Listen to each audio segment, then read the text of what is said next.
Jika kita tidur nyenyak tapi dalam keadaan duduk, apakah bisa membatalkan wudhu? Kalau tidurnya itu sambil bersandar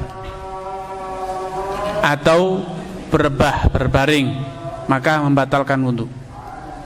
Tapi kalau duduknya itu bersila dan tidak terjatuh ke depan, kadang orang walaupun bersila dia hendak tersungkur sehingga menyebabkan pantatnya lepas dari lantainya, ya, renggang, maka itu membatalkan. Kenapa? Karena dalam satu riwayat Nabi menyatakan al-ainani wika'ussah faman nama falyatawadda. Kedua mata itu kuncinya dubur. Siapapun yang tidur maka hendaknya dia berwudu. Kenapa demikian? Ketika tidur itu syaraf kita menjadi kendor semuanya, tangannya jatuh, kalaupun sekedar bersangga tangan saja, kalau ngantuk itu tangannya pun ikut lepas. Padahal tangan kuat, ya, olahraga kuat, ngangkat 50 kilo, 70 kuat. Tapi kalau sudah ngantuk, sekedar menopang dagu saja bisa lepas, apalagi urat-urat yang ada di sekitar dubur, semuanya kendor, sehingga potensi besar keluarnya angin.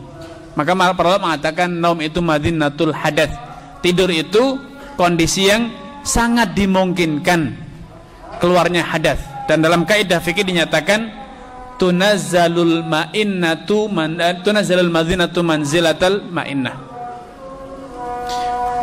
Madzinah, suatu kondisi yang sering terjadinya suatu hal, itu dianggap seperti hal itu sendiri. Seperti halnya safar, itu madinatul masyaqqah, potensi terjadinya masyaqqah yang berat, menyusahkan orang untuk sholat pada waktunya 4 rakaat dan kemudian puasa Ramadan.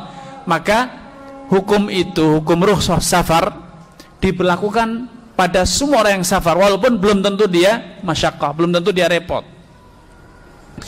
Demikian pula hadas, ya, tidur itu madzinah, kondisi di mana potensi besar terjadinya hadas, keluarnya angin. Maka itu diberlakukan bagaikan keluarnya angin, walaupun belum tentu keluar, ya, tetapi sangat sulit untuk memastikan.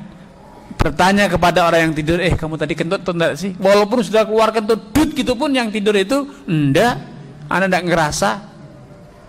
Maka untuk menjaga keselamatan dan keutuhan ibadah, maka yang paling aman, dan memang makanya diwajibkan untuk karena keselamatan ibadah, keutuhan ibadahnya tidak mungkin bisa dipastikan kecuali dia dengan cara berwudu terlebih dahulu. Ma la yatimul wajibu illa bihi fahuwa wajib. Kewajiban kita adalah menunaikan sholat dengan yakin sah. Nah, merasa yakin sah sholat itu tidak mungkin dicapai bagi orang yang sudah tertidur, kecuali kalau dia dengan cara berwudu dulu, baru bisa kita yakin bahwa wudu saya sah, sholat saya juga sah. Tapi kalau kita sudah tidur, tidak wudu, kemudian langsung sholat, maka kita pasti akan selalu ragu, mungkin batal, tidak batal. Padahal kita harus menunaikan ibadah secara meyakinkan, ya. Terutama kalau tidurnya tadi dalam kondisi berbaring, nyender, atau sudah terkantuk ke depan, tersungkur, itu kemungkinan besar duburnya merenggang dan keluar angin tanpa disadari.